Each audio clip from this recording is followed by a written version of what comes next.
ठीक है अर्चना जी, मैं आता हूं आपके पास वापस। अभी तक आपने एक पहलू को छुआ, कोरोना को लेकर के हमारे देश में सरकार के स्तर पर जो प्रयास किए जा रहे हैं उसको, या उससे पहले जो एहतियात नहीं बरती गई आपके शब्दों में उसको। नफरत की बात जो है उस पर भी मैं आता हूं, लेकिन पहले इस पर जितेंद्र शिमाली से जवाब ले लेता हूं। शिमाली जी, क्या कहना है आपका, बोलिए। आपकी टिप्पणी ले लूं, फिर मैं सवाल लेकर आता हूं। देखिए, सबसे पहले तो आज सोनिया गांधी जी ने जिस प्रकार की बात बोली और जिस प्रकार की भाषा बोली, नफरत की आग की जो बात कहे, तो ये कांग्रेस की शुरू से परंपरा रही है कि इस प्रकार के देश में जब संकट का समय चल रहा है तब वो किस प्रकार से नफरत की बात कर रहे हैं। मैं राजस्थान का उदाहरण देना चाह रहा हूं, जिस प्रकार की बातें अभी कही जा रही है। नफरत पे तो अभी बात कर लेंगे, नफरत पे पहले अर्चना जी अपनी बात कर लें, उसके बाद आता हूं आपके पास। लेकिन अर्चना जी ने एक बात याद दिलाई कि राहुल गांधी जब कोरोना का चारों तरफ शोर शराबा नहीं था, एक मिनट, तब राहुल गांधी बार बार ये कर रहे थे और तब इस बात की मजाक उड़ाई जा रही थी। उसके बाद एयरपोर्ट सील नहीं किए गए थे और 13 मार्च तक ये कहा जा रहा था कि कोरोना की थ्रेट नहीं है हिंदुस्तान में। है पहली बात इन्होंने ये उठाई कि आपने जागने में देरी की। दूसरी बात, जब जागे तब आपने अचानक ऐसा फैसला लिया कि लोगों को उनके घरों तक पहुंचने का वक्त, एक मिनट सुन लीजिए ना, तो लोगों को उनके यहां पहुंचने का वक्त नहीं मिला। ये दो सवाल तो देखिए आपको लगातार असहज कर रहे हैं पिछले 1 महीने से और करते रहेंगे।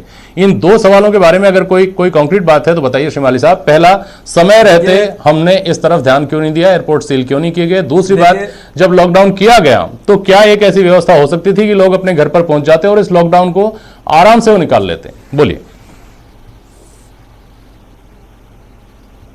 देखिए, सबसे पहले तो मैं ये बताना चाह रहा हूं कि जब पूरा विश्व इस बात की तारीफ कर रहा है कि भारत ने जितने त्वरित गति से और जिस प्रकार से कोरोना के इस महामारी को लेकर के, कोरोना के संकट को लेकर के जिस प्रकार से भारत के अंदर प्रयास किए गए और भारत ने त्वरित गति से जिस प्रकार से योजनाबद्ध तरीके से भारत में इस समस्या को डील करने की है, उसके पूरे विश्व के अंदर इसकी तारीफ हो रही है। और मैं इसका परिणाम यह है कि पूरे विश्व के अंदर दूसरे देश कि जिनकी जिस प्रकार से गति बढ़ रही थी और जिस प्रकार की उनकी स्थितियां हैं, भारत के अंदर वो उस प्रकार से अपना प्रभाव नहीं दिखा पाया।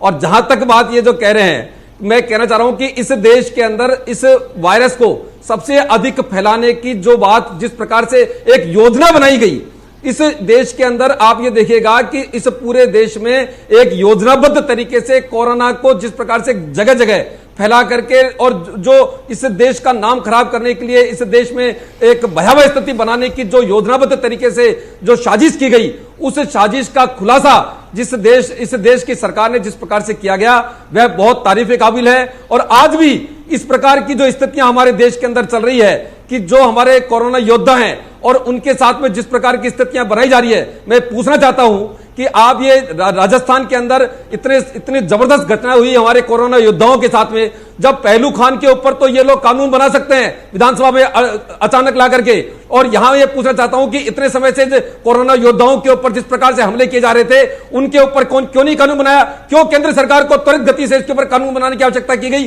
क्यों जब कोरोना योद्धाओं के ऊपर जो अत्याचार हो रहा था, हमले हो रहे थे, उसके ऊपर रासुका में कार्रवाई क्यों नहीं की गई? ये इस प्रकार की घटनाएं हैं जो इस केंद्र की सरकार को बदनाम करने के लिए एक साजिशपूर्ण तरीके से ये चलाया जा रहा है। जो लॉकडाउन जिस प्रकार से आप देखिए, पाकिस्तान की इमरान खान की भाषा का वो क्यों हमारे देश के इन नेताओं से समानांतर मिलती है? और मैं पूछना चाहता हूं अर्चना जी को कि अर्चना जी, आपके क्षेत्र के अंदर तो इस प्रकार की स्थितियां नहीं है। आप बहुसंख्यक समाज के बारे में भी थोड़ा चिंतन कर लो, थोड़ी सी चिंता कर लो आप उनके बारे में भी। ये तुष्टीकरण की राजनीति इस देश को बर्बादी की तरफ लेके जाएगी, जो 70 साल से कांग्रेस करती आ रही है।